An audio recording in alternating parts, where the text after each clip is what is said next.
देखो एक आम आदमी क्या चाह रहा है आज, आप और हम क्या चाह रहे हैं? एक एक्सेसिबल जस्टिस जो मैं इजीली पहुंच सकूं और मुझे न्याय जल्दी मिले और मैं अफोर्ड कर सकूं। ये तीन चाहते हैं हम। न्याय चाहते हैं, जल्दी न्याय चाहते हैं और सस्ता न्याय चाहते हैं जो मैं अफोर्ड कर सकूं। आज आम व्यक्ति को वो नहीं मिल रहा, और वो स्वच्छ न्याय जिसमें बेईमानी ना हो, पक्षपात ना हो, यही तो न्याय चाहते हैं। ये फोरम इसलिए बैठा है और ये कई सालों से इसी मुहिम में लगा हुआ, मूवमेंट में लगा हुआ है। इंडिया अगेंस्ट करप्शन मूवमेंट भी इसी के साथ जुड़ी हुई है अपने रूप में, मुंबई में भी और यहाँ पर भी। और जहां जहां ये होंगे हमारा मैसेज हमारे वॉलंटियर्स को जाएगा कि आप भी इस मूवमेंट में जोड़ो, क्योंकि है ये against corruption and speedy justice. तो एक तो ये बात है इस फोरम के बारे में। और क्या पूछना चाहते हैं?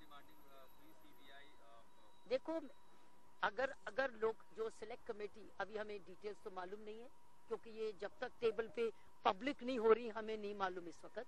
लेकिन अगर लोकपाल में, अगर हमारे लोकपाल में सीबीआई अभी भी पॉलिटिकल कंट्रोल में रहती है और उसकी नियुक्ति पॉलिटिकल पार्टी इन पावर के हाथ में रहती है, तो इस देश को वो न्याय नहीं मिलेगा जो वो न्याय चाहती है।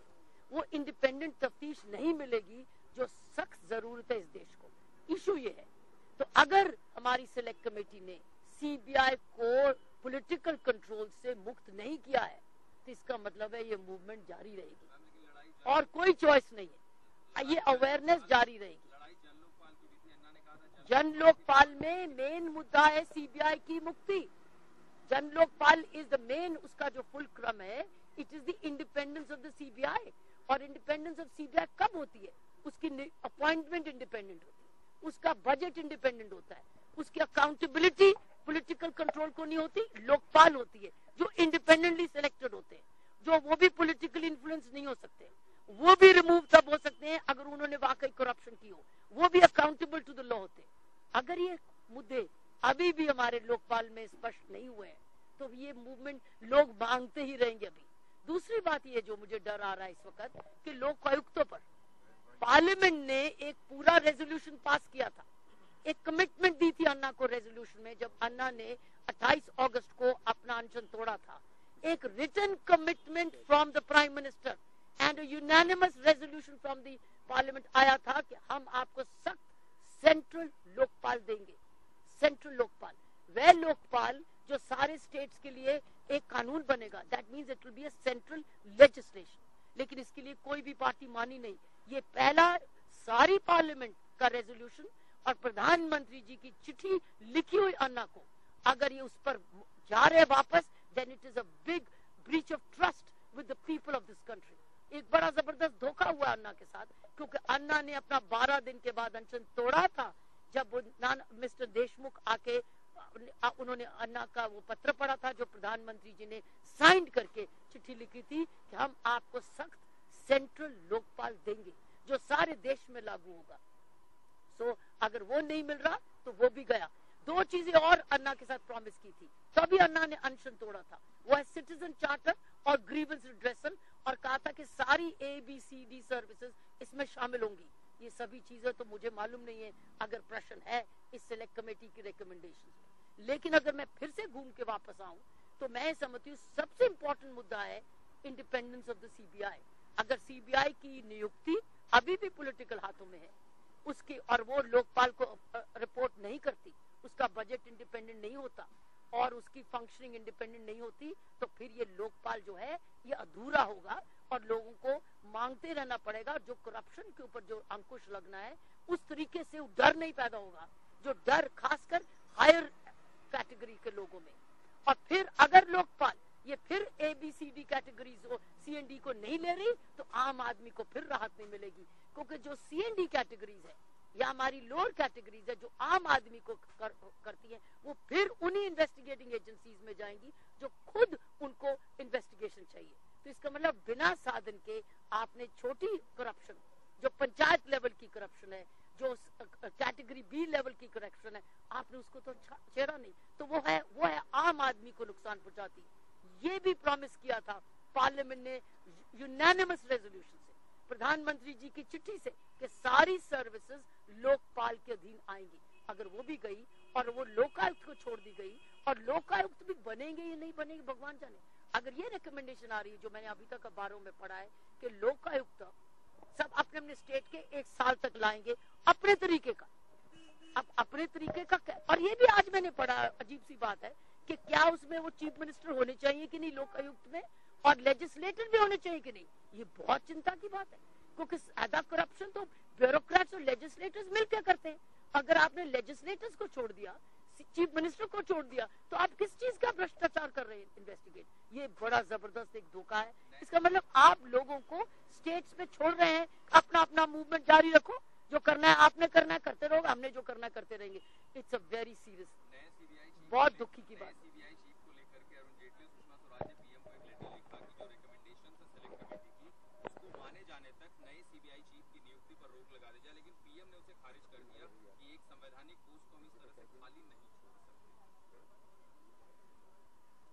ये क्या हो रहा है, आप इसको छोड़ दीजिए प्लीज।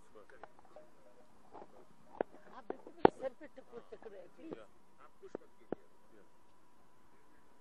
आप क्या प्रश्न पूछे?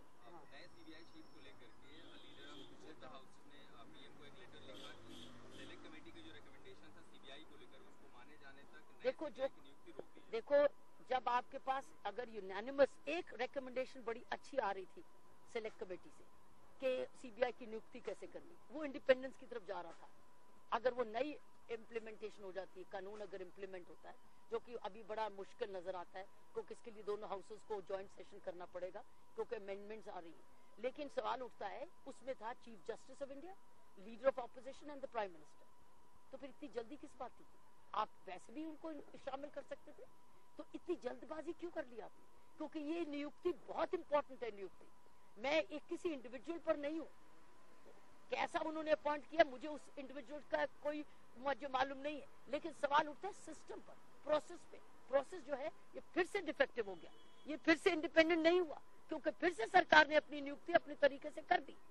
लेकिन जो सिलेक्ट कमेटी कह रही थी कि chief justice of India, leader of opposition and prime minister, वो नहीं हुआ। तो जो उन्होंने मांगा है वो बिल्कुल सही मांगा है, ये जल्दबाजी भी हुई है और उनको फिर से इग्नोर कर दिया। लेकिन एक चीज आप भूल चुके हैं एज अ मीडिया, जो मैंने कल टाइम्स नाउ पर बताया था, सुप्रीम कोर्ट की जजमेंट जो 22 सितंबर 2006 में डिलीवर हुई थी प्रकाश सिंह साहब की पिटीशन पे, उन्होंने कहा था एक नेशनल कमीशन फॉर अपॉइंटमेंट्स होनी चाहिए, एक national body, national commission for appointments of CPO, और उसमें एक्सपर्ट्स भी होने चाहिए। दैट मीन्स वो बॉडी, वो सुप्रीम कोर्ट की जजमेंट है, उसका तो 100% कंटेम्प्ट है, क्योंकि आपकी नेशनल कमीशन बनी है कि नहीं बनी। और इसमें इसका मतलब सिर्फ प्राइम मिनिस्टर नहीं, चीफ जस्टिस ही नहीं, लीडर ऑफ ऑपोजिशन ही नहीं, वो सिक्योरिटी एक्सपर्ट्स भी होने चाहिए थे। उन्होंने ये कहा हुआ है सुप्रीम कोर्ट की जजमेंट 2006 की, लेकिन उस पर का भी उसको भी आपने इम्प्लीमेंट नहीं किया। तो आप हर एंगल से सरकार उसका कंटेम्प्ट कर रही है। इसका जवाब पब्लिक भूल भी चुकी है, मीडिया भूल भी चुका है कि 2006 में सुप्रीम कोर्ट की जजमेंट श्री प्रकाश सिंह साहब की पिटीशन पे क्या हुआ, उसका तो प्रशांत भूषण ने उसको आर्ग्यू किया था। ये जजमेंट अभी भी है। That means that judgment is above every law at the moment, क्योंकि उसको अभी खारिज नहीं किया सुप्रीम कोर्ट ने, उसको चेंज नहीं किया, वो judgement stands as it is. तो ये जो अपॉइंटमेंट हुई है वाकई में जल्दबाजी में हुई है, दो चीजों में, खासकर जब सुप्रीम कोर्ट की जजमेंट भी थी 2006 में नेशनल बॉडी के लिए भी, और दूसरा सिलेक्ट कमेटी की भी रिकमेंडेशंस आ रही थी। और इस वक्त सीबीआई एक ऐसी पोजीशन बन गई है जो विश्वास मांग रही है, विश्वास मांग रही है, इंक्लूसिविटी मांग रही है, लेकिन ऐसे तो विश्वास बनेगा नहीं। उस विश्वास को लेकर के सवाल अब सीएजी पर उठ रहा है। आरपी सिंह ने कहा कि सीएजी के आंकड़े जो थे उसको लेकर के जबरदस्ती साइन कराया गया। कहाँ गड़बड़ी हो रही है? सीएजी के साथ कोई प्रॉब्लम दिखाई दे रही है या ये कॉन्स्पिरेसी का हिस्सा है?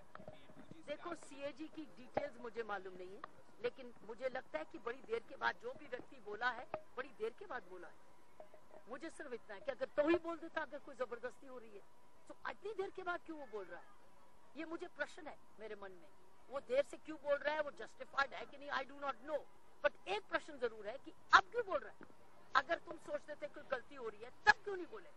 तब आपको नौकरी भी पक्की, इतने साल रिटायरमेंट भी पक्की, पहले क्यों नहीं बोले? ये जिम्मेवारी हर अफसर की है, अगर वो किसी चीज से एग्री नहीं कर रहा तब बोले, तब बोले, अब नहीं तब। क्या लगता है कि सीएजी के खिलाफ एक पूरी मुहिम चलाएगी, क्योंकि अब ये भी कहा जा रहा है कि आरपी सिंह को कांग्रेस के टिकट से इलेक्शन नहीं लड़ा है? वो वो तो समय ही बताएगा। लेकिन मैं ये कहूंगी कि अगर मीडिया इस वक्त as far as we are concerned, हम लोग इस वक्त जस्टिस ये फोरम फॉर फास्ट जस्टिस के लिए आए हैं, उसके लिए। और दूसरा, अगर आपने मुझे से लोकपाल के बारे में पूछा, मैं बता रही हूँ सीएजे के बारे में सिर्फ यही कह सकती हूँ as a fast government official कि जब आप एग्री नहीं करते तब बोलने का समय होता है, बाद में टू लेट। हम एक आखिरी सवाल, आपके पुराने सहयोगी अरविंद केजरीवाल जो आज अपनी पार्टी का अनाउंसमेंट कर रहे हैं, नाम लेकर के सामने आ रहे हैं, एजेंडे लेकर के सामने, नई टीम लेकर के आ रहे हैं, आप क्या कह रहे हैं? वो तो कब से कह रहे हैं, मैं कहा जल्दी अनाउंस कर दे तो बहुत अच्छा है ताकि सब लोगों को पता चल जाए। वो आज से अनाउंस नहीं कर रहे, वो तो अगस्त से कह रहे हैं। मुझे हैरानी कि इतना समय क्यों उनको लग रहा है, क्योंकि इतना समय क्यों बिता रहे हैं। जल्दी अनाउंस करें ताकि जिन्होंने जुड़ना है उनके साथ लोग जुड़े और उनको पता हो कि वो क्या क्या करने वाले हैं। हम सब उनके साथ हार्दिक शुभकामनाएं देते हैं और कामना करते हैं कि वो जिस कार्य में जा रहे हैं देश की सेवा में, वह सफल हो।